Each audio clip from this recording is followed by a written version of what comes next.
Сайн байцгаана уу? Хязгаар үгүй подкастын маань энэ удаагийн дугаар эхлэхэд бэлэн боллоо. За яг одоо бидний подкастыг сонсож байгаа та бүхэндээ энэ өдрийн мэндийг хүргье. За өнөөдрийн подкастаараа бид бүхэн стартап компаниуд 100% амжилттай явдаг аль эсвэл эрсдэл дагуулж одоо дампуурал эрсдлүүдийг үүрдгүү сэдвээр ярилцах болно. За тэгээ санхүүгийн хувьд болон хүний нөөцийн хувьд үйл ажиллагааны хувьд ер нь ямар эрсдлүүдийг авчирсан бэ? Ямар эрсдлүүдийг бас урьдчилан тооцох хэрэгтэй байдаг вэ сэдвээр ярилцах болно. За тэгээ энэ удаагийн дугаарын зочноор маань Mompreneur Union of Mongolia төрийн бас байгууллага, Flamingo Охтын Spa төв, за мөн Youth Opportunities in Mongolia олон улсын байгууллагын зөвлөх, за яг одоогоороо V-Education Academy-ийн хамтран үүсгэн байгуулагч Золзаяг урьсан байгаа. За урилга хүлээж авсан хүрэлцэн ирсэн Золзаяда баярлаа. За өдрийн мэнд урьсанд маш их баярлаа. Хоёлаа ингээд сая дурдсан айгу олон бизнесүүдийг олон бас сонирхолтой концептуудыг гаргаж ажиллаж исэн түүхтэй туршлагатай байгаад байгаа тийм. Тэгэхээр энэ талаараа яриагаа эхлүүлээ. Ер нь олон бизнесүүдийг эхлүүлээд ингэж яхад хамгийн хурдтай өсөлтийг авчирж исэн бизнес чинь ямар байсан бэ? Тэр туршлагаасаа ярилцвал. За олон нийтэд хамгийн сайн хүрч чадсан бизнес гэх юм бол Flamingo бизнес байгаа бах. Тэр бол нөгөө Монголд байхгүй анх удаа хийгдсэн төсөл учраас илүү олонны анхаарлыг татсан бизнес байсан. За яг үр ашиг буюу одоо нөгөө санхүү талаасаа гэх юм бол миний гаргасан growth mindset гэдэг хүүхдэд зориулсан ном бол хамгийн сайн борлуулалттай байсан төслөөр бол явж байгаа. Тэгээд яг ямар шалтгаанаар те энэ өсөлтүүдийг бий болгоо? Ер нь яагаад энэ бизнесүүд рүү орж исэн бэ? Өөрөө бас ямар мэрэгчлэлтэй илээ манай Золзаяа? Би чинь бизнесийн удирдлага мэрэгчлэлтэй. Тэгээд ерөөхдөө яг нөгөө бизнес хөгжүүлэх, бизнесийн санаа гаргах, тэгээд хөгжүүл тал бол маркетинг талтайгаа бас нэлээд их төслүүдээр ажиллаж байсан. За Flamingo-гийн хувьд болохоор ерөөхдөө анхны санаа нь бол Америк нэгдсэн улсад би нэг олон улсын хөтөлбөрт хамрагдчих явцтай. Америкт бол яг энэ төрлийн бизнес бол маш их хөгжсөн. Яг органик одоо бүтээгдэхүүнээр хүүхдүүдэд буюу ялангуяа охтуудад зориулсан төрсөдөр хийх, маникюр, педикюр үйлчилгээ авах те. За янз бүрийн тусгай одоо арга хэмжээний зохион байгуулалтыг ийм одоо салонууд бол брэнд тэмдгүү ингээ байгаадсан. Тэгээд яг тэр айгуу сонирхолтой санагдсан. Уул нь би ч өөрөө 2 хүүтэй хүн штэ те. Тэгээд гэхдээ яг Монголд яг энэ төрлийн бизнес бол байхгүй байгаа байна гэдгийг харж ирсэн. Тэгээд Instagram-аар яг тийм төрлийн бизнесүүдийг ингээл хараад дагаал тэгэл амар гой ингээл арга хэмжээний зохион байгуулалт тэгээд тэрийг нь айгуу хардаг байсан. Тэгээд ерөөдөө хийгээд үзүүл яасан бэ гэдэг анхны санаачлалыг гаргаад тэгээд яг нөгөө юунд нөгөө барилгын талбайн Тимэн Тавер дээр үйл ажиллагаа эхэлжсэн. Тэгээд ерөөхдөө үйл ажиллагааны 1 жил хагасын орчимд үргэлжилсэн. Тэгээ яг энэ хугацаанд бол олон нийтэд бол маш хурдтай хүрсэн. За одоо Монголд байгаа яг өсвөр насны нэг 3-аас 14 насны бүхэл охтод бол манай дээр одоо төрсөн өдрөө тэмдэглэсэн гэхэд хэлцдэггүй. Тийм төсөл байсан. Тэгээд энэ төсөл маань бол маш сайн одоо хүрсэн. Харамсалтай нь яг ковид үеэр тий. Ковид таарад яг нөгөө хүүхдийн бизнес чинь хамгийн түрүүнд хаагдсан шүү дээ. Хаах тушаалууд нь ингээл дүүргээс ирээл тий. Тэгээд бид нар 6 сард хийсэн. Одоо нөгөө ямар нэгэн 20-нд тавигдахыг тий. Гэт гівч одоо тэгээд нөгөө 20 мэн бол баг 2 жил үргэлжилсэн шүү дээ. Ер нь Flamingo чинь яг хэдэн хонд анх нэгээд хэр явж исэн бэл. 2018 онд анх байгуулагдаад тэгээд 2 жил орчим үйл ажиллагаа явуулж исэн байна тий. Яг Flamingo дээр ярихад зүгээр стартапуудыг сонирхолж ярихад яг локейшны үед бас алдсан. Тий яг бид нөгөө манай зах зээл ч өөрөө жоохон хаяанд зах зээл байсан боловч бид нөгөө шинэ одоо барилгат одоо хууртагдаад гэх юм уу тий. Юу нэрмэн тавар дээр хийжсэн. Гэхдээ нөгөө ихэнх одоо манай хэрэглэгч нар чинь зайсангаас ирж аахгүй. Тэнгүүд гүрд авч орж ирэх тэдрээ дараг амар юм том даваа юм шиг заримдаа ингэж ярьдаг байсан тий. Хөөх тийшээ юм уу гэлтэй. Яг нөгөө бүтээгдэхүүн үйлчлэх нь бол өөрөө айгу дажгүй бүтээгдэхүүн байсан учраас яг зорж ирж байсан үед бол байгаа. Гэхдээ л одоо илүү одоо хаалт байсан бол локейшны хувьд тий. Бизнес бүр илүү амжилттай байх байсан болов уу гэж дараа нь бол бодож байсан. Тий. Тэгэхээр нөгөө одоо үйлчлэгээний чиглэлээр стартапууд ч юм уу тий эхлэж байгаа хүмүүс ах юм бол бас хамгийн түрүүнд локейшнээ бодоод яг зорилтод хэрэглэгчд маань хаана байдгүй. За тэн дээрээс нь зориулсан газраа бас локейшнээ сонгох нь илүү оновчтой байх нь шүү дээ тий. Тэгээд үйлчилгээний хувьд өөрөө бас нөгөө парти буюу одоо энэ төртөөр болж байгаа шүү дээ тий. Тэгэхээр нөгөө нэг юу паркинг хэсэг буюу одоо зогсоолын хэсэг айгу бас хэцүү байсан яг тэр хэсэгт. Тэгэнгუთ нөгөө төрсөдөр ч айгу олон хүн ирнэ шүү дээ тий. Тэгэнгуთ бас зогсоолын асуудал тулгарч байсан. Тэгэхээр яг байршил болон тэр зогсоол гэдэг юм яг нэг үйлчилгээний бизнес дээр бол айгу чухал юм байлээ. Тэгээд яг энэ бизнесийг хийгээд явж байхдаа ер нь өөр бас яг ямар асуудлууд тулгарч ирсэн би одоо ингээл компани байгуулаад сервис үйлчилгээнүүдэд оруулж ирээл те гадны эсвэл ийм яг сервис үүдийг харж агаад ерөнхийдөө нэлээх санаа авч оруулсан уу эсвэл яг Монголынхаа өрсөн дээр буулгаад ч юм уу те ингэж Тийм ер нь бол нөгөө яг үндсэн концепт нь бол мэдээж яг нөгөө олон улсад байгаа концепцийг илүү дүүрэж хийсэн тий. Яг бизнес хийж явах явцад гарч ирсэн нэг асуудал гэх юм бол нөгөө хүүхдэд зориулсан органик бүтээгдэхүүн Монголд аягүй ховор байсан. Тийм тэгээд тэрийг нэг бол гаднаас оруулж ирэх, тэгээд бүр өөртөө оруулж ирэх. Эсвэл одоо нөгөө handmade гэж ярьдаг шүү дээ. Гар аргаар хийдэг тийм хүмүүстэй холбогдож бид нар гар аргаар бүр яг хүүхдэд зориулаад ямар нэг одоо химийн бэцгүй бүтээгдэхүүнүүдийг холж аваад ингээд юу одоо хүүхдийн нөгөө гарын тос ч гэдэг юм уу те бүр уруудлын буудаг за дээрээс нөгөө хумсны буудаг бүгднгийн яг энэ Монголда одоо хүмүүсээр үйлдвэрлүүлсэн гэсэн. Тийм шүү дээ яг нөгөө стандарт шаардлагууд нь бол маш өндөр тавигдаг шүү дээ хүүхдэд зориулсан харшил өгөхгүй имчилгээнийх энтергээл те маш олон концепцууд бас дагаж орж ирэх нь шүү дээ энэ ингээ гаднаас нь харахад сервис юм шиг бол үйлчилгээний бизнесийн одоо чиглэл нь тийм боловч тэрийг дагсан олон стандартууд бас явах нь тий. Тийм. Тэгээ яг тэр юунаас үүдээд одоо яг тэр одоо бидний бүтээгдэхүүний шаардлагаас үүдээ тэрийг буцаа бид нар бас борлуулах өөртөө гэсэн нэрийн бүтээгдэхүүн болгох гэдэг бас юу гарч ирээ санаа гарч ирээ гэсэн үг. Давхар одоо шинэ бүтээгдэхүүн гарч ирж байгаа гэсэн үг шүү дээ. Тэгээ тэрийгээ бид нар бас шинээр одоо яг өөрсдийнхөө логог тавьж агаад бас борлуулж ирсэн яг тухай тий. Тэгээ хүүхдүүд бол гарахтаа бол заавал нэг юм ингээл аав шүү гэл аваад гардаг тий. Тэгэхээр бас давхар борлуулалтын бүтээгдэхүүн болж ирсэн. За тэгээд одоо ер нь бол ковидоос болоод маш амжилттай тухайн үедээ бол маш олон хүмүүс танигдаад ерөөхдөө нэлийн маркетинг ч бас сайтай явж ирсэн шүү дээ. Тэгээд ковидоос болоод ингээд хааччихсан юм байна. Энэ дээрээсээ ер нь ингээд чиний өөрийн хувьд те одоо ингээд эрсдлийг ингэж харж явах хэрэгтэй юм байна. Дараагийнхаа бизнесийг эхлүүлэхдээ би ер нь ийм эрсдлүүдийг тооцож авах хэрэгтэй юм байна гэж суралцсан зүйл нь юу байсан бэ? Яг нь эрсдлийн төлөвлөгөө гэдэг юм байх хэрэгтэй байсан юм байна л дээ. Гэхдээ яг тийм амар том эрсдэл ирнэ гэж юусаа төсөөлөөгүй тий. Угаасаа ковид ч өөр айгу том одоо нөгөө давшгүй гэсэн зүйл гэж ярьдаг шүү дээ. Яг тийм нөхцөл байдал. Тэгэхээр яг стартап үед бол давшгүйсэн зүйл айгу хэцүү нөхцөл байдлыг үүсгэх юм байна л дээ. Одоо тэрнээс өөр одоо юу гэдэг хэрэглэгч болтохгүй ах ч гэдэм үү те эсвэл одоо хүмүүс хүрч чадахгүй ах ч гэдэм үү. Тиймэрхүү юмнууд бол давж гарах боломжтой байх байлаа л та тий. Яг давшгүйсэн зүйл дээр л айгүй хэцүү юм байлээ. Тэгээд дээрээс нь бидний нөгөө үйлчилгээний бизнес чинь бид нэр засал хийгээд нөгөө хөрөнгө оруулалтаа ингээ бахан ханд наацсан.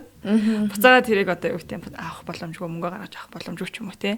Гоё нөгөө засал чимэглэлт бүх юм орсон байгаа шүү дээ. Тийм тэгэхээр яг тэр эрсдлийг айгүй сайн бодгол хэвчээсэн юм байлээ. Тэгээ ковидын дараа ер нь энэ бизнесээ дахиж хийж бодож ирсэн үү? Тийм гэхдээ айсаа ер нь бол яг хүүхдийн бизнес тэгээд ер нь бол нөгөө юуны үйлчилгээний бизнес ч бас чангал юм байлээ л дээ тий. Тэгэхээр гэхдээ одоо хүртэл ингээд нөгөө усаар дуудлага орж ирдэг. Нөгөө фламинго мөн үү захиалга авах уу танаа эн чи хിവэрэ байгаа юу гэл тий. Тэгэхээр яг хэрэгцээ бол байгаа юм шиг байгаа. Тэгээ яг одоогоор болоо боловсролын салбар руу орчихсан явж байгаа тийм. Боловсролын салбар ер нь сургаалт хүний нөөц гэл айгүй олон чиглэлүүдийг бас ажиллаж үзсэн юм шиг санагдаад байгаа л да залзаагийн хувьд тийм. Тэгэхээр нөгөө энэ дээр ажиллаж байгаа хувьд бизнесийн хувьд ямар хурдан одоо өөрчлөлтүүдийг хийх шаардлага байна уу? Эсвэл саяны одоо үйлчилгээний салбарын бизнестэй харьцуулахад ямар даваа тал, ямар сул талууд байна? Магадгүй энэ чиглэлээр яг ингээд эхлэж байгаа хүмүүсээс сонсож байгаа бол ялгааг нь яриад өгвөл тий. Ерөнхийдөө яг боловсролын салбар сүүлийн 5 жил ажиллаж байна. Тий яг ковидос хойш ерөнхийдөө нөгөө анхны номоо гаргаснаас хойш яг боловсролтой холбогдол явж байгаа гэсэн. Тэгээ Youth Opportunity Mongolia гэдэг олон улсын байгууллагын бас төлөөлөгчөөр сонгогдоод яг тэр маань болохоор илүү жоохон сайн дурын тий volunteer-лэг хийж байгаа сайн дурын ажил байгаа даа гэсэн. Тий гэтээ цэнчнээс бол маш их үр өгөөжийг бас өөртөө хүртэж байгаа тий одоо сайн дураар ажиллахынхаа хэрэг гэсэн үг шүү дээ. Яг боловсролын салбар сая нөө ковидоос хойш бол амар их өөрчлөгдлөө л дөө тий одоо заавал боловсролыг бид нар ханан донд авах шаардлагагүй болчлоо тий онлайн вершн байх боломжтой болчлоо тий онлайнаар суралцах боломжтой болчлоо. Дээрээс нь боловсрол өөрөө одоо нэг цаг хугацаа болон юунд барих та болчиход байна л да нөгөө байршил барих тий одоо юу гэдэг 4 жилийн бакалаврыг бид нар зөвхөн Монголдо биш ингээд 4 өөр улсад ч хийх боломж байна тий одоо ингээд хамтарсан хөтөлбөрүүд гэж маш их байж гин тий за эсвэл одоо юу гэдэг онлайн хөтөлбөрүүдээр бол өөрийнхөө зэрэг одоо бараг ажиллангаа одоо зэрэг эзэмших боломжууд бол бүр маш нээлттэй болчиход байна шүү дээ тэгэхээр улам л одоо юу гэдэг бид нар нөгөө манай яг World Education Agency-гийн хүрээнд бид нар чинь нөгөө олон улсын боловсролын албаны гишүүн байхгүй. Тэгэхээр Монголд яг ийм гишүүн байгууллага бол 6хан байдаг. За тэгэхээр яг тэрний даваа тал гэх юм бол бид нар нөгөө үйлчлүүлэгчээ санал болгож байгаа төсөл одоо сургууль хөтөлбөрүүдэд тий тэр хөтөлбөрүүдийг очиж бүр ингэж танилцаж тий одоо сургуулиудтай танилцаж тий за хөтөлбөрүүдийн ингээд бүр нөгөө одоо юунуудтай үүсгэн байгуулагч нартай танилцж за Монголд боломжтой мó боломжгүй мó бэ тий нэлээд сайн судалж иж оруулж ирдэг гэсэн үг тий тухайн сургуулаа тийм тухайн сургууль хөтөлбөр одоо юу гэдгийг те тэрийг тэгэхээр илүү найдвартай одоо юг зах зээлд санал болгож байгаа гэсэн үг. Тэгэхээр боловсролын салбар бол амар хурцтай өөрчлөгдөж байгаа. Тэрнийх нь араас айгүй сайн явахгүй бол бас айгүй болохгүй болчиход байгаа. Одоо хурцтай өөрчлөж байгаа өөрчлөлтийг мэдэрч бас өөрийнхөө бизнес руу тэр мэдрэмжээрээ хандах ч юм уу тийм асуудлууд бол их гарч байгаа юм байна тийм. Танай одоо нөгөө We Education Academy тийм тэрнийхээ талаар ерөнхийдөө жоохон танилцуулаад танилцуулбал. We Education-ийн хувьд болохоор 11 жилийн түүхтэй яг нөгөө боловсрол зурчлалын үйл ажиллагаа явуулдаг. За боловсрол зурчлал маань олон улсад бол уул нь бол тухайн хүнийд зориулсан зөв хөтөлбөрийг олж өгөх, зөв сургуулийг олж өгөх. За тэгээд тэрнтэй холбоотой одоо урилгааг авч өгөх те процессыг хийх за яг очих хүртэлх одоо визийг авч өгөх гэдэг ийм процесс дээр ажиллах хэрэгтэй. Гэтэл яг Монголд бол илүү нөгөө виз гаргалтын үйлчилгээ шиг болчиход байгаа байхгүй ялцчихгүй одоо гадагшаа гарахын тулд сургалтаар явал илүү амжилттай арай илүү нөгөө найдвартай байна те ажиллах хэрэгтэй байна. Дээрээс нь одоо гэдэг нөгөө даатгалууд нь байдаг учраас те уул нь бол яг ясандаа бол тухайн хүний ирээдүйн карьерийг айгуу сайн зөвлөж чиглүүлж зөв хөтөлбөр зөв одоо газар навьж өстой байтал бид нар жоохон Монголын кейсээр бол илүү виз гарах үйлчилгээ болчиход байгаа. Тийм. Гэхдээ яг бидний хувьд юуны үйлчилгээг бол яг стандартын дагуу яг сайн хөтөлбөр, сайн сургуулийг үйлчлүүлэгч нартай илүү санал болгохыг хичээж байгаа. Тий. За education-ийн хувьд болохоор их хвчлэн англи хэлтэй сурнууд руу одоо төрөл бүрийн хөтөлбөрүүдээр явуулж байгаа. Захлах ангийн хөтөлбөрүүд байна, коллеж байна, бакалавр байна, магистр байна тий. За эсвэл төрөл бүрийн internship буюу дадлах их хөтөлбөрүүд бас байна. За англи хэлний бас хөтөлбөрүүд байгаа. За сая сүүл бид нэр 2023 онд онлайн ахлах сургууль гэдэг төсөл оруулж ирсэн. За энэ болохоор яг миний гартан хариуцж байгаа төсөл байгаа. Тийм. Тэгэхээр онлайн ахлах сургууль болохоор Монголынхаа сургууль суралцсангаа давхар Канадын ахлах сургуулийн хөтөлбөрийг одоо онлайнаар аваад 2 дипломтой төгсөж байгаа юм гэсэн. 10 жилээ. Тий 10 жилээ гэсэн. Тэгэхээр яг 10 жилийн Канадын high school-ийн дипломтой болчоороо нөхөн хүмүүс одоо шин гадагшаа сургуульд явах ч гэсэн айгу том нөлөөтэй болчихж байгаа гэсэн. Тэгээд яг Монголд одоо айгу олон сургуулиуд байгаа штэ Канадын, Австралийн, Японы гэл одоо нэршилтэй. Гэвч яг тэр сургуулийг өндөр төлбөр төлөөд төгсөхөд яг Монголын ерхий боловсролын гэрчлэгээ авч байгаа шүү дээ. Тий яг энэ манай сургуулийг төгснөр бол яг Канадын ахлах сургуулийн дипломтой төгсөж байгаа. Маш гоё боломжийг олгож байгаа юм биш үү? Тэгэхээр одоо нөгөө 10 жилийнхаа тэгэхээр хөтөлбөрүүдээ яаж үзнэ гэсэн үг вэ? Хөтөлбөрүүдээ болохоор онлайнаар явчихж байгаа гэсэн үг. Тийм тэгээд яг нөгөө Монголынхаа хичээлээр дүцүүлж байгаа тал гэрдээтэй онлайнаар дүцүүлж. Онцлогтой. Тэгээ бүх хичээлийн англи хэл. Тэгээ Канад яг багштай лайв хичээл 7-ны 3 орно. Тий. Тэгээд ерөөхдөө яг жоох ачаалтаа өглөө нь Монголын хичээлд ороод өдөөс хойш Канадын хичээлд орж байгаа манай хүмүүс. Тий. Монголд одоо ч хэлэх юм бол шууд хүн Канадын тэр онлайнаар суралцаад Монголынхаа одоо 10 дугаар анги 9 дугаар ангиа төгсчөөд 10, 11, 12 доо зөвхөн Канадын сургуулийг онлайнаар гэж ер нь хүмүүс сандж байна вэ? Яг хөө тийж болно. Гэхдээ тэгэхээр нөгөө айг үнэтэй болчих واخгүй юу? Бид нар нөгөө нэг таал кредит бараг талаас илүү 60% одоо кредитийг Монгол кредитээр дүүцүүлж байгаа учраас тийм. Тэгээд яг очиж одоо Канадад бордын сургуульд очиж суралцахаас бараг 85% юу? Хямд үнээр одоо Монголд сураад Канадын дипломтой болчих чинь гэсэн үг. Тэгэхээр яг одоо ер нь хүүхдүүд аюул их гадшаа яваа сурах юм би хүсэл мөрөөдөлтэй байна шүү дээ. Тэгэхээр тийм дипломтой болсон хүүхдүүд бол аюул олон даваа талуудыг хүртэнд авч байгаа. Ерөнхийдөө ингээд хараад байхад тасталцаа сошиал маркетинг ч юм уу тий ингээд ер нь ийм маркетингийн хэрэгслүүдийг аягүй сайн ашигладаг юм шиг санагддаг тий. Яг энэ одоо өөрийнхөө бизнес дээр ямар маркетингийн арга барилуудыг ашиглаж байна. Ер нь тэрний давуу тал нь юу вэ? Сул тал нь юу вэ? Би ч одоо Canva-гийн бол өрнж фэн шүү дээ. Тий одоо Canva бол бүхэл төсөл дээр ашиглаж байна тий. Canva-гийн Pro бол одоо видеогоо хийж гин поструудаа хийж гин тий хямд өртгөөр гэхдээ өөрөө бас бүх зүйлээ хийх боломжийг олгож байгаа тий. Тэгэхээр яг Canva-тай адилхан бидний бизнесийг нөгөө хялбар болгох одоо юу гэдэг яг боловсролын салбар жишээ нь яг ажентуудад зориулсан одоо тийм платформ байдаг байхгүй. Тэгээ онгууд тэрийг бид нар ингээ үйл ажиллагаанд ашиглаж маш хялбар болчихж байгаа. Одоо бидний гэрээ бүртгэл нөгөө хүүхдүүдийн материалын процесс ч гэдэм үү тий тэрийг бид нар удирдлагууд нь хянах дээрээс нь хэрэглэгч материал оруулах дээрээс нь манай ажилчид юм хийх гэдэг төр ч юм уу тий. Тэр яг нөгөө ийм workforce юм янз бүрийн апп байдаг шүү дээ. Одоо нөгөө ажлаа төлөвлөдөг. Яг тэрнтэй адилхан гэхдээ илүү ажентуудад зориулсан буюу боловсролын салбарт зориулсан тийм одоо нөгөө аппд маш их байдаг. Тэгээ тэнцэнээс бид нар бас сонгоод ашиглаж байгаа. Тэгээ тэр бол бидний одоо үйл ажиллагаа хүний нөөцийн хувь, санхүүгийн хувьд тэгээд одоо үйл ажиллагааны хувьд бол маш сайн хэмжиж байгаа. Цаг олоод дээрэс нөгөө цалингийн зардал гээл тий олон юмнуудыг болохоор орлуулад одоо тэн дээр бид нар чинь хүний нөөц гэж бараг хэрэггүй болчихж байгаа. Санхүү гэж бараг хэрэггүй болчихж байгаа тий.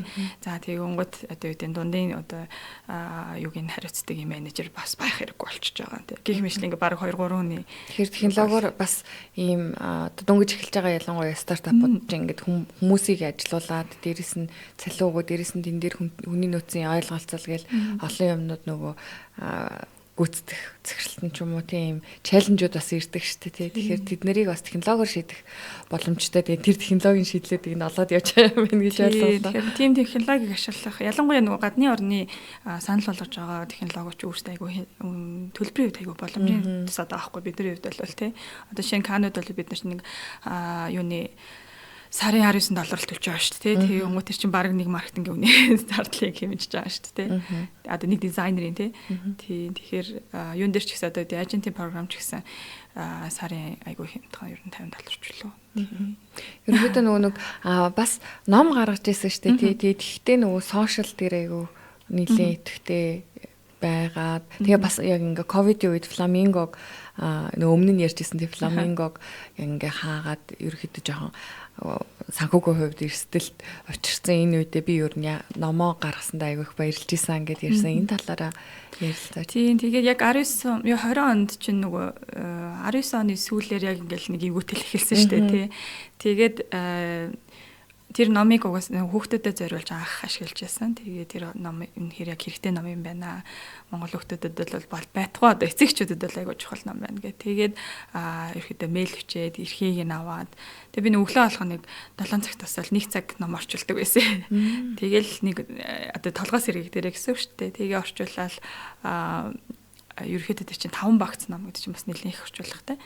Тэгээд тэрийг яг нөгөө хүүхдийн редактороор одоо редакторлуулаад за тэгээ яг фандрайзер буюу одоо нөгөө урьдчилан захиалга авч анхны одоо нөгөө хэлэлтийн зардлынхаа урьдчилгааг өгчээсэн. Тийм тэгэхээр ийм ном гоё ном гарах гээд байна гэдэг ингээд дизайнераараа ингээд зүгээр эн чинь юу одоо юу гэдэг хиймэл бүтээгдэхүүн санал болгож байна шүү дээ. Ингээ гараагүй бүтээгдэхүүнийг те. Тэгээд та нэг pre-order хийх юм бол урьдчилан захиалга хийх юм бол одоо нөгөө зах зээл дээр гарах үнээс нь 50% хөнгөлтөөр авах боломжтой гэдэг юугаар анхны одоо нөгөө хэвлэлтийн зардлаа гаргаж ирсэн орчилгааныхаа. Тэгээд яг хэвлэлийн компанитайгаа бол нөгөө 3 сарын гэрээ хийсэн. Уул нь бол компани чинь тийм удаан хугацаагаар хийдэггүй шүү дээ тий. Тэгээ 3 сарын дотор би борлуулалтаа хийгээд үлцэн төлбөрөө төлнө гэдэг байдлаар тий. Тэгээ нөгөө нэг амлалт өгсөн юм чинь тэрийг хийхээс өөр байхгүй тий. Яг манай номны хувьд болохоор 60,000 ширхэг борлуулагдсан. Буюу одоо Монголд бол бестселлер ном гэж амбартай ямар мундаг юм бэ. Тийм тэгээд яг юуны хувьд нөгөө номын дэлгүүрүүд дээр борлуулалт нь бол 20% байсан. Тэгэхээр хүмүүс тэрийг гайхаад байдаг. Ягаад тэгэхээр номын дэлгүүрээр бид нар 30% авах байхгүй юу? Буюу ашигынхаа за 40% ашигтай байлаа гэхэд би 10% номын дэлгүүр 30% авч яах гэсэн үг шүү дээ. Тэгэхээр тэр бол айгүй буцаага би нөгөө нэг юунд хэвлэн газар өөх мөнгө чинь бүртгэхгүй болчихж байгаа байхгүй тий. Тэгэхээр яг номын дэлгүүрүүдэд тал өхийн хувьд өгсөн. Гэхдээ ихэнх борлуулалт нь буюу 80% нь онлайнаар буюу манай пэйжээр за дээрэс нь орон нутгийн борлуулагч нарыг сонгон шалгаруулад манай нөгөө Mompreneur гэдэг нөгөө төрийн бас байгууллага байсан ээжүүд ээжсэн тий. Тэгэхээр тэрнийхээ одоо фандыг ашиглаад одоо суурийг ашиглаад ээжүүдийг шалгаруулж аваад ээжүүд чи амар итгэвтэй ажиллана. Хүүхдүүдэд хааж орно. Хүүхдийн ном учраас тэр номыг одоо юу яах вэ? Өөртөө үн чирэглэгч нь учраас аюу тайлбарлаж явахдаа ч гэсэн айгүй юутай тий. Тэгээ дээрэс нь нөгөө гэрээсээ ажиллах боломжтой учраас өөрсдийнх нь хувьд бол нөгөө цагт баригдахгүй ингээ мөнгө болоод ахаар чи айгүй боломж. Тэгэхээр номын бизнес дээр номынхаа одоо борлуулалтаас ашиг авчиж байгаа манай ээжүүд. Тэгээ онгууд дээрэс нөгөө хүргэлтийн төлбөр чинь нэг 3,000-аас 6,000 хооронд байгаа шүү дээ. Тэнгууд тэрийг бас авчиж байгаа байхгүй юу гэж өгвөл. Тийм тэнгууд амар ашигтай. Тэгээд бид нар бүр юугаар 21 аймагаас нэг 11 аймагт нь ер нь бол төлөөлөгчтэй байсан. Тэгээд тэр төлөөлөгч нар хооронд нь бас юу яадаг өрсөлдүүлдэг. Одоо нөгөө сайн борлуулалт хийх юм бол одоо энэ сарын хамгийн сайн борлуулалт хийсэн хүн дээр дахиад одоо 58 үнэг өгөн ч гэдэг юм уу те. Хэнгуут тэр 58 өөрийнх нь орлого олж явчихж байгаа байхгүй юу. Өө энэ бүр аюу гоё стартап бизнесийн концепцийг чи бүр энэ үедээ хийжсэн юм шүү дээ тий. Тэгээд ерөөхдөө бид нар яг тэр орон нутгийн борлуулалт маш сайн манай дээр борлуулалтын хувьд бол нэлээд өргөж өгсөн. За дээрэс нь манай пэйжийн хувьд болохоор бас аюу богино хугацаанд өндөр хандлттай байсан. Нэг 10,000 дагагчийг бол аюу хурдан авсан. Тэгэнгүүтээ юг энэ дээр хийсэн хамгийн гоё зүйл нь нөгөө чатботыг ашигласан. Одоо автомат чатбот гэсэн үг шүү дээ. Нөгөө комент бичингууд тэр нь чатботоор захиалгын хэсэг рүү орчин, захиалгын хэсэг рүү орчингууд тэр нөгөө чатботын Excel рүү ингээд шууд орчдөг шүү дээ. Тохиргоог нь хийгээд. Тэгэнгүүт тэр Excel-ийг би шууд хөргөлтийн газрынхаа агуулгатай ширэлцэн гэсэн. Тэгэнгүүт миний оролцоогүй бүх юм явчихж байгаа гэсэн үг тийм. Одоо гэдэг хэрвээ хүн авья гэд ингээ комент бичээд одоо нэмэх нэг гэд бичээрэй гэд дийдэг шүү дээ комент юм дээр. Тэгэнгүүт тэрэн шууд чатботтой холбогдоо чатбот нь миний Excel рүү ороод Excel нь манай агуулга дээр шууд нөгөө нээлттэй байгаа учраас тэд нар шүүгэл өдөрт нь дөрөөр нь хөргөлтүүдийг хийгээд явчихдаг гэсэн. Тийм. Тэгэхээр тэр хэсгийн борлуулалт бол бас амар сайн л байсан. Тэгээд яг анхны удаа бас номын баярт орж исэн. Орж үзсэн тий. Тэгээ ямар ч туршлагагүй одоо юу гэдэг би ч өөрөө бас зохиолч биш, редакторч биш тий. Номын баярт асраа айгүй амар төгчүүлэл баха шаармаар болгоол тий. Тэгсэн чинь хүмүүсээс тийж яадгүй юм байлээ тий. Сүртэй оролцдог л байсан юм байлээ. Тэгтээ яг тэрнийхээ ирээр буцаагаад айгүй сайн борлуулалт бас хийж өөрмөлцсөн юм шүү дээ тий. Заавал нөгөө нэг хэлбэрт баригдах хэрэгтэй биш шүү дээ тий. Тэгээд тэрийг нөгөө юудаж хүүхдүүдэд зориулсан нэг юм ширээмээрээ гаргаад нөгөө юм зурах одоо тийм тэргээр чи ингээд ядраад явдаг шүү дээ амирх ном аваал тий. Тэгэхээр яг тэр үед нь бол манай дээр ингээд амранга ном худалдаж аваад тийжсэн. Ер нь яагаад энэ номыг анх орчуулъя гэж санаа төрсөн бэ? Тийм яг англи хэлбэр яг хүүхдүүдэд ашиглаж эхэлж байсан. Тэгэнгүүт өөр дээрээ тий. Өөр дээрээ тэгэнгүүт манай баг жоохон ихтгэл муутай. Одоо ингээл юмд ингээл шантрамтгаач гэдэг юм уу те ингээл би чадахгүй би мэдхгүй гэдэг тийм хандлагатай. Тэгэнгүүт тэрийг яаж өөрчлөх вэ гэдэг одоо асуултнаас гэх юм уу те. Ер нь стартап бизнес чинь нэг юм асуултнаас эсвэл асуудлыг шийдвэрлэснээс л эхэлдэг шүү дээ. Тийм тэгэхээр яг тэрнээс л эхэлж байсан. Буцаад өөрөө тэр номноос би бас өөрөө ангиасаа суралцж байгаа хгүй яг хүүхдэд юу гэж хэлэх хэрэгтэй юм бэ те одоо юу гэдэг чадахгүй гэдэг байгаа хүүхдэд би чаднаа гэж бодлоо ярих нэг бас хэцүү болчихж байгаа хгүй те гэх юм. Тэгээ энэ арга барилуудыг тий нөгөө яг зөв яаж хэлэх хэрэгтэй гэдэг арга барилуудыг зааж өгдөг. Дээрээс нь нөгөө жижигхэн юм тоглоомнуудаар хүүхдэд сэтгэхүй өөрчлөлтөг буюу өөртөө ихтэй болгодог харилцаа хандлагыг сайжруулдаг, хүмүүжлэгийг сайжруулдаг тийм ном гэсэн. Одоо гарч байгаа юм. Одоо байж л байгаа. Борлуулалтанд. Тийм яг бүр нөгөө өмнөх шиг амар итгэжүүлэхээ болцсон уу гэж. Итгэжүүлэхээс гадна бүр амар зарагд одоо нэг 60,000 шиг борлуулагдсан учраас одоо бол аягүй цөөхөн хэрэглэгчүүлж байгаа шүү. Гэтэ яг нөгөө янз бүрийн юунууд дээр аягүй их авдаг одоо болохоор нөгөө төслийн баярууд ч юм уу те эсвэл хүүхдийн баяр ч гэдэм юм уу те. Тийм югаараас борлуулагдаад явж байгаа. Ер нь сая яс нөгөө фандрейзер хөрөнгө оруулалт босгосон гэж тэгж штэ тий. Тэгэхээр ер нь янз янзын хөрөнгө оруулалтын босгохаар арга замууд байгаад байна тий. Тэгэхээр нөгөө ер нь танай бизнесүүд чинь хөрөнгө оруулагчтай байсан уу? Эсвэл өөрөө оруулж исэн үү? Ер нь ямар түүхүүд байна вэ? Хөрөнгө оруулалтыг ер нь яаж босгож исэн? Саяныхаа жишээнээс гадна өөр жишээнүүд байгаа. Фламинго дээр болохоор би настайгаа хамтарч хийж байсан. Тэгээд хоёулаа яг хоёр талаас юугаад тэнцүү одоо санхүүжилт хийжсэн. Тэг яг би өөрийнхөө санхүүжилтийг бол сонирхолтой нь одоо юуны цалингийн зээл авч хийжсэн. Яг сэдв рүүгээ эргээд ороход стартап ер нь алдах хэрэгтэй байна уу? Тэг гарааны ер нь бизнесүүд хийж хахад алдах эрсдлүүд алдаагаа эргээд нөхөх ямар боломжууд байдаг. Энэ дээр бол амар хурдан менеж хийгээд дараагийнхаа юм руу орсон харагдаад байгаа зал заяа. Тий харин яг стартап өөрөө нөгөө айгүй хурдтай байхыг шаарддаг тий. Тэгэхээр тэр ч гэсэн яг алдаан дээр ч гэсэн айгүй одоо хурдан менежмент хийгээд хурдан одоо дараагийнхаа юм руу орохгүй болвол одоо тэгэл бүр доош явах магадлал айгүй өнөртэй юм шиг санагддаг тий. Тэгэхээр яг нөгөө дараагийнхаа ямыг айгүй сайн төлөвлөх. Би өөрөө бас нөгөө юу тий цаасан дээр бус юм бол юу яадаг бэлээ олдог гэдэгт итгэдэг байхгүй. Тэгэхээр төлөвлөгөө айгүй чухал санагддаг. Одоо нөгөө V-Education Academy байгаа тий. Тэгэхээр тэр үед нөгөө чамайг яг энэ дээр ажиллаад яг дараагийнхаа одоо энэ рүү орох V-Education Academy ковидын үед орсон юм уу эсвэл ковидоос орсон уу? Энэ үед ер нь 11 жилийн түүхтэй гэсэн шүү дээ тий. Тэгэхээр яг 11 жилийн түүхтэй манай партнер буюу нөгөө үндсэн байгуулагч партнер маань болохоор үүсгэн байгууллаа явж исэн. Тэгээд яг бит хоёр нөгөө би Юта Opportunity-гаар анх одоо холбогдчихсан байхгүй партнертайгаа. Тэгэхээр яг боловсролын салбарт ингээм хамтарч манай нөгөө Юта Opportunity олон улсын саммитэд манай партнер одоо юугаар орж исэн тест спикерээр буюу илтгэгчээр орж исэн. Тэгээд ингээм хамтарч юм хийя гэж яриад байдаг гэсэн байхгүй. Тэгээл за хийнэ болноо гэл ингээл явж исэн тий. Тэгээд яг ингээд хамтарч эхлээд бит хоёр нэг жоохон явж исэн чи яг бас ковид болсон. Би нөгөө давхар шинэ бизнес бас орё гэж бодоод тий. Тэгээд ковидын үеэр ч юм бол ингээд нөгөө хүмүүс чинь гадагшаа явахгүй болчихж байгаа гэсэн үг шүү дээ. Бүх хил хаалттай тий. Аяллаарч байна уу, одоо сургалтаарч байна. Аль аль нь тэгэхээр яг үнцэн хоёр бизнес нь аялал сургалт байгаад байдаг. Тэнгууд ингээд бүх юм байхгүй болчихж байгаа байхгүй. Тэгэхээр яг тэр үед бол нөгөө офисаа хаагаад хахаас өрөө байхгүй тий. Тэр чинь ямар нэг хийдгүүс төлөөд яваад талтай шүү тийм ээ. Яг тухайн үед бол бид нэр юу хийж ирсэн бэ гэхээр онлайнаар одоо гаршаа явахаар төлөвлөж байгаа хүмүүст юу план гаргаж өгдөг байлаа.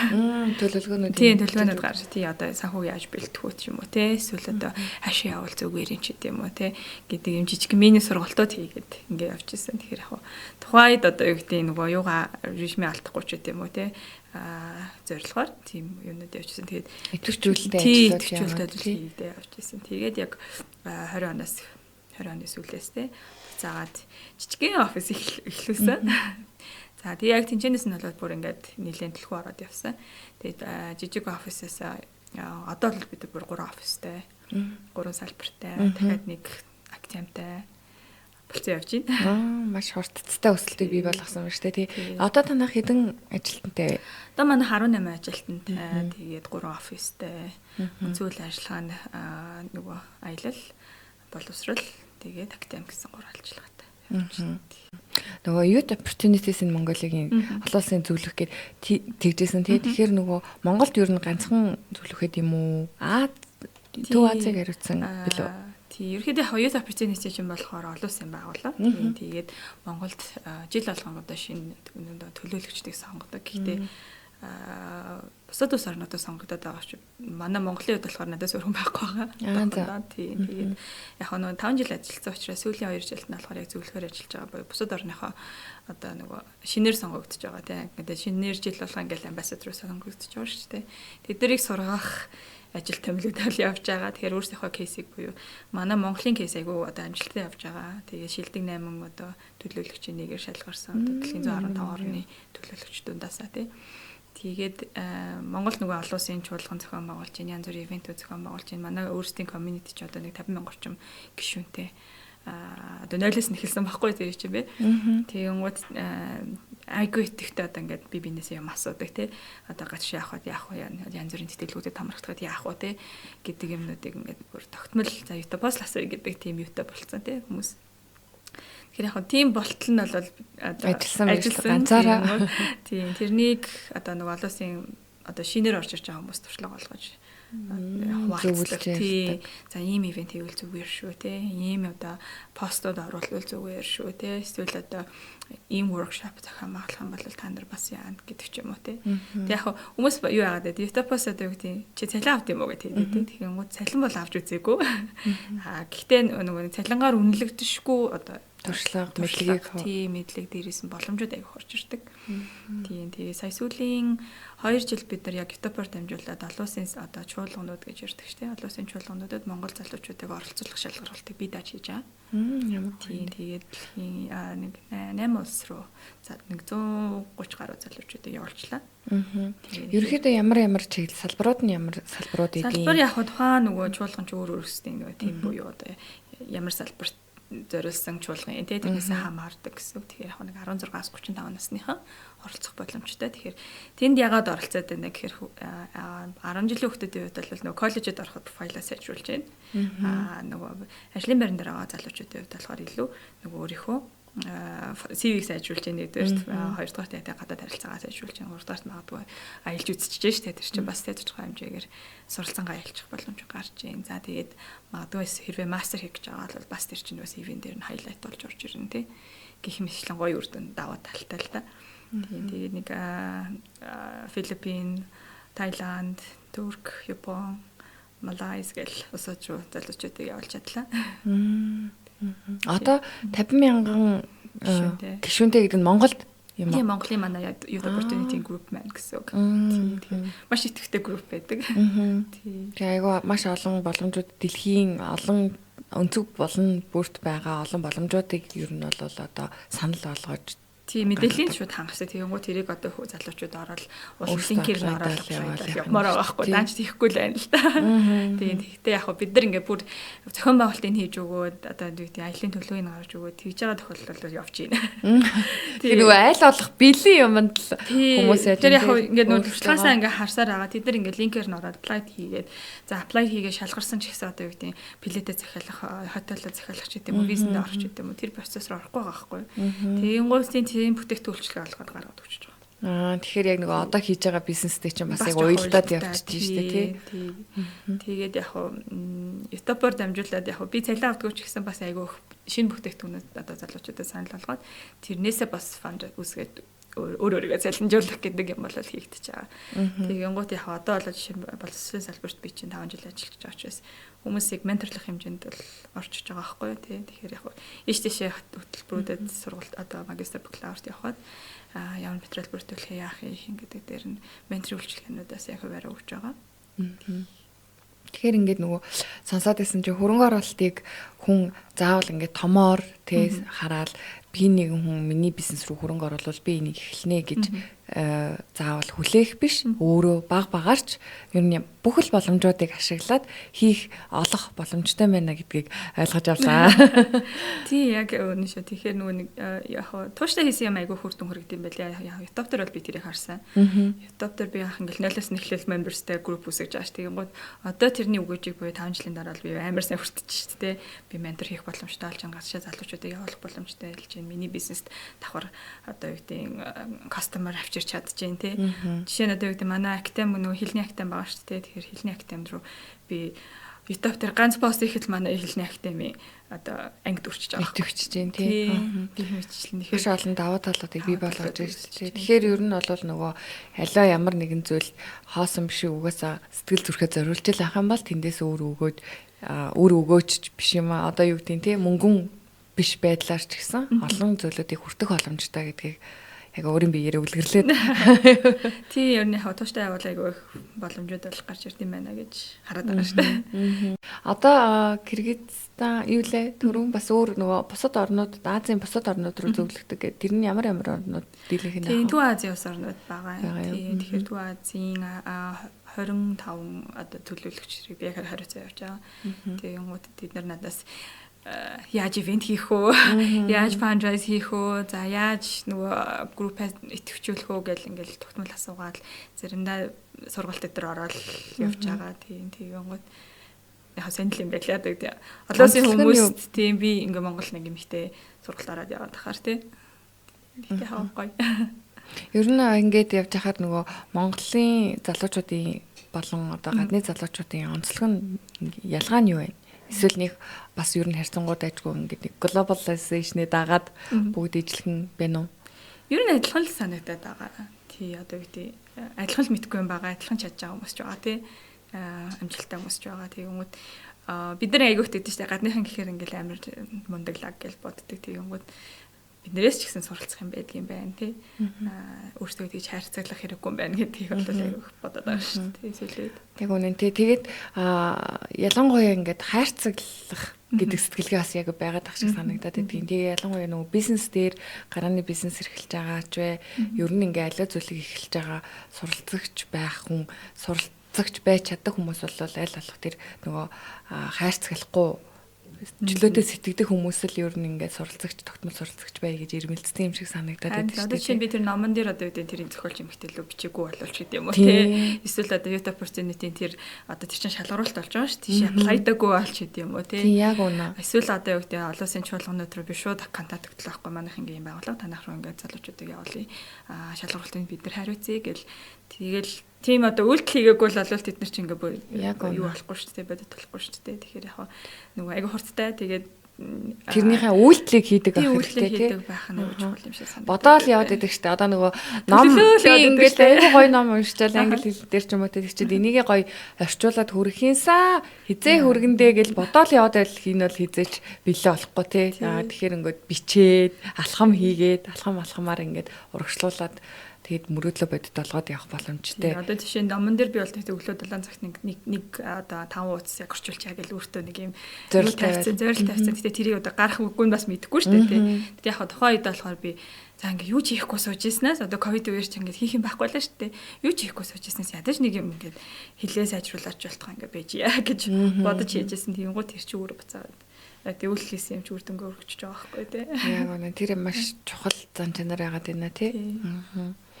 Тэгээ ерөнхийдөө ингээд саяны нөгөө V Education Academy дээр ер нь Канадын сургууль руу гээд Монгол танай хэрэглэгч нар хүүхдүүд ер нь хэр их хандж байна. Одоо яг одоо хэдэн хүүхдүүд тэн дээр суралцж байгаа вэ? Одоо яг манайх нэг анги нь агаас 10 хүүхдтэйгээ бүрддэг байхгүй тий 10 хүүхдтэй явж байгаа. Одоо шинэ нисэлт нь одоо 9 сард шинэ нисэлтийнхаа бүртгэлийг хийгээд явж байгаа. Тэгээ бас яг нөгөө өмнөх туршлагатайгаа адилхан орон нутгийн юунд төлөөлөгч нар сонгон шалгаруулад орон нутагт одоо high school-ийн салбарыг байгуулах юм дээр явж байгаа. Тийм тэгээ одоо бол орнод тархан өмнө говьт салбарт одоо төлөөлөгч нартай болцсон. Тэд нар маань одоо тухайн одоо амигтай сурчлагаануудаа хийгээд бүртгэлүүдээ хийгээд эхэлж байгаа. 4-7 хоногт орнуудын анхны гэрээ хийцэн байлээ. Тийм тэгэхээр нөгөө орон нутгийнхаа борлуулалтыг тэлээд явж байна. Тэгэнгუთ бас маань Солонгосоос бас олбогдсон. Тэгэнгუთ нөө Солонгос шиг айгүйх олон монголчууд сурж байгаа шүү дээ. Хүүхдүүд бас байгаа. Тэгэнгуთ бас гоё боловсрол эзэмшмээр байна гэд. Тэгэнгуთ Солонгос бас явж магадгүй. Гих мэдчлэн тий. Тэгэхээр юуны хувьд бол нөгөө хөтөлбөрийн хувьд бол өөрөө үн цэнэ аяг өндөртэй учраас хандлт бол татайчгүй явж. Тэгээд орон зайн тийм байгаа учраас асуудал үүсгүй ингээд шууд технологи дээр суурлаад шийдэж шүү дээ тий. Тийм яг хөтөлбөрийн хувьд болохоор нөгөө дотроо IELTS хичээл нь орчиж байгаа, метрик хөтөлбөр нь орчиж байгаа. Дээрээс нь Канадын high school хөтөлбөр орчиж байгаа. Учраас яг сүүлийн 2 жил нь яг хүүхдэд анхаарал гэдэг хэсэгчүүдэд бол 11 12 дугаар анги. 11 12 дугаар анги. Тэгээ нэг анги нь 10 хүүхдтэйгээ дахиад ер нь тэр ангиуд ингээд нэмэгдээд явж байгаа юм уу тий. Тэгээд яг эхний жилийнхаа үр дүнг одоо үзгээл манай хүүхдүүд ихнээсээ 7 8 оноо IELTS оноо аваад айгуу гоё шүү дээ. Бас нөгөө яг амар өндөр үнэтэй сургуулийн төлбөрийг Монголдо төлөөд явахгүйгээр бас боломжууд зөндөө олгож байгаа юм байна тий. За баярлалаа. Тэгээд ер нь одоо ингээд стартап хийх гэж байгаа эсвэл боловсролын салбарт дөнгөж эхлэх гэж байгаа тэр залуучуудад зөвлөөд ер нь ийм зүйлийг ингэж хийх нь одоо юутай гэд ментор хүн юм чинь тий. Ер нь юу гэж зөвлөж гин. Яг боловсролын салбар маань өөр айгу нөгөө бас айгу хурцтай хөгжиж байгаа тий. Технологиг маш сайн одоо нэвтрүүлж чадж байгаа бизнес шүү дээ тий. Тэгэхээр нөгөө юугийн одоо гэдэг трендing айгу сайн дагаж олж мэдчих авч бизнес эхлэхгүй бол хоцрох магадлал айгу өнөртэй бизнес юм шиг санагдаад байгаа тий. Тэгэхээр хэрвээ яг энэ салбарт орох гэж байгаа бол тренд айгу сайн судлах хэрэгтэй. Олон улсын кейсүүдийг айгу сайн судлах хэрэгтэй. гэж бодож байна. Тэгээд мэдээж яг стартап бизнесийн хувьд бол нөгөө хаана асуудал байна тэрийг шийдвэрлэж чадах юм бол амжилттай болж чадна тий. Тэгээд асуудал шийдсэн бизнес ч угаасаа амжилттай явах нь ойлгомжтой байдаг учраас тэн дээр хурдан үйлчлэгээ төлөвлөгөө сайн хийх юм бол ер нь гол нь зорилгоо тодорхой тавьчихшүүлээд үйлдэлээ тодорхой байлгах тусам амжилт гарах магадлал нь ихсээд явна шүү дээ тий. Ер нь тэгэхээр залзаа яг залуучуудтай айгүйх бас ажиллаж байгаа гэсэн үг шүү дээ. Сүүлийн генерашнүүдийн тий. Энэ залуучуудын онцлог нь юу вэ? Ер нь одоо ингээд хүмүүс чинь Z генерашны хүмүүстэй ажиллах тийм байна. Эсвэл арай одоо юу гэдэг 70 80 руу ажиллахаар ийм онцлогтой байна гэдэг чинь чиний хувьд ер нь энэ онцлогийг яаж харж байна? Яг харьцангуй нөгөө юу хийхээ зорилгоо мэдсэн ч гэдэг юм уу те бидний үед ч одоо мэржлээ сонгож чадхад амар мэдгүй л байлаа шүү дээ те магадгүй одоо юу гэдэг тухайн үеийн одолж исэн мэржлээ сонгох ч юм уу эсвэл ээж авахаа ээж авахаа хэлсэн мэржлээ сонгох ч гэдэг юм уу тэгэхээр яг одоогийн залуучууд болохоор юун дуртай дургууг аягүй сайн мэддэг юм уу гэж бодоод байгаа. Би даасан шийдвэрүүдийг гаргаж чаддаг. Яг нөгөө мэдээлэл сайтаа ялах л та тий. Нөгөө интернет төвчсний хачаар тийм ээ. Би яг энийг хийж чадахгүй гэдгийг аягүй сайн мэддэг. Тэгээд ээж аавын нөлөө мөлөө ерөөсөө оруулахгүй. Тэгээ одоо мэржил сонголтын дээр ч гэдэг юм уу те. Эсвэл одоо яг гадагш явна л гэсэн бол яг гадагш явна ч гэдэг юм уу те. Гэдэг тийм сэтгүүтэй юм байна гэж анзаараад байгаа. Шийдэмгий би даасан. Би даасан. Тэгээд өөртөө тохирохгүй бүх юмаа мэддэг те. Яг тэр нь манай үеийнхэн бол нөгөө манайхаас дэш үеийнхэн жоохон хэцүү байдаг шүү байгаа тийм. Хит өөрийнхөө эсрэгээр нь сөргөөр нь авах юм бол хит өөрийнхөө байгаад байна гэд тий. Шөмжлөх хандлага тий. Яг бид нар тэл өөртөө нөгөө хишмэс сэтгэлээр л тэднийг хайрцаглах гэдэг байгаа байхгүй тий. Тэгээ хязгааргүй байх хэвээр тий манай нөгөө подкастны нэр шиг ингээд хязгааргүй боломжуудыг бол нөгөө залзаа маань ингээд бүр дэлхийн булан бүрээс авчраад Монголдо нэвтрүүлээд тэгээ тэрийгээ эргээд залуучууд руугаа санал болгоод ингээд маш олон боломжуудыг гоё гаргаж өгч байгаа юм байна. Тэгээд өнөөдрийн бидний подкастны урилгыг хүлээж авч ирж гоё туршлагуудаа хуваалцсан. Дээрэс нь маш олон боломжууд байдгийг ярилцсанд баярлалаа. Тэгээд баярлалаа. Чамд өөр бас яриаг үйлдэлсэн зүйл байвал ингээд ийм зүйлийг бас анхаарч явах хэрэгтэй юм билээ ч юм уу тий. Ингээд залуучуудтай зөвлөгөө ер нь бол зөндөө зөвлөгөө өглөө. Гэхдээ тэгээд өндөрлөе те. Сүүлийнх нь гэх юм бол яг зөвөр нөгөө төлөлт гэдэг юм айгуу чухал гэдэг дээр бас нэг жоох юм ярьчвал зүгээр юм болоо те. Яг нөгөө жижигхэн төсөлж байсан гэсэн тэрийг айгуу сайн төлөвлөх юм бол амжилттай юм шиг санагдаад байдаг. Тэгэнгүүт би одоо чинь ингээд номчин бол яг ингээд компани төвшөнд биш ингээд жижигхэн миний хувийн төсөл байгаа шүү дээ.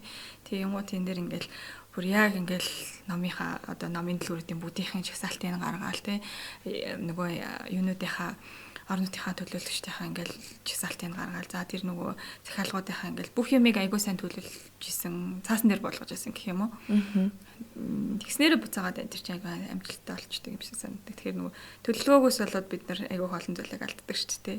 Тийм яг хүмүүс нэг тэгэд за компани басныхаа дараа ч гэдэм үү эсвэл одоо юу гэдэг том төслөөсныхаа дараа эсвэл офис орсныхаа дараа тэр төлөвлөгөөн дээр ч бас байхад асуудалгүй гэдэг шүү дээ. Уул нь бол эхнээсээ тэрийгэ хийж агаад тэрнийхээ төлөө зориулвал зүгээр юм шиг санагдаад идэв. Тэгэхээр яг стартапуудыг бити тэгж одоо нөгөө нэг төлөвлөгөөгөө бити өргөтүүлээрэй л гэж хэлмээр байна. Тэгээд цаасан дээр ингээд буулгаад бичгээр нөгөө хүний тарих яг илүү ажилдаг гэж байдаг штэ. Тэгэхээр ингээд бичиж буулгаад тэгээ буулгасныгаа байнгын харж үйлдэл болгоод явах нь маш их үр дүнг авчирч байна. Тэгээд дээрэс нь нөгөө орчин нөхцөл орон зай ерөөсөө одоо хамаагүй болчихжээ. Тэгээ өөртөө л тэр нөхцөлийг бүрдүүлэх хэрэгтэй. Өөрөө бас тэр орон зайг бий болгох хэрэгтэй. Харин тэгээ бас мөнгө санхүү болвол юу те.